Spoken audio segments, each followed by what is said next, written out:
Class room ఇలా straight గా చూస్తే మనం ఇలా పెట్టినాం కదా, సో ఇలా కనిపించేదంతా కూడా మనకి ఏమవుతుంది,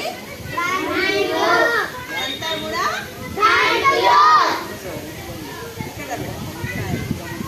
ఇలా రండి. సో ఇప్పుడు ఇదే క్లాస్ రూమ్ మనము చూస్తున్నాం ఫాస్ట్గా. సో ఈ క్లాస్ రూమ్ ఇక్కడ ఇలా కనిపిస్తుంది కదా, ఇక్కడ నుంచి చూస్తే. సో ఇప్పుడు ఇలా ఇక్కడ నుంచి చూస్తే, ఇలా పక్క నుంచి చూస్తే ఇలా కనిపిస్తుంది కదా, దీన్ని అంతా మనము సైడ్ వ్యూ అంటాం.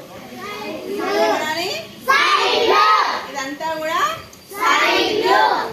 ఓకే, అదే ఇప్పుడు మనము పైనకి వెళ్తాం. పైనకి వెళ్ళి ఎక్కినప్పుడు మనకి ఇలా కనిపిస్తుంది. ఇప్పుడు సైడ్ వ్యూ చూసాం, అయిపోయింది కదా. నెక్స్ట్ పైనకి ఎక్కినప్పుడు మనకి ఇలా కనిపిస్తుంది బిల్డింగ్ పైన. ఇది టాప్ వ్యూ.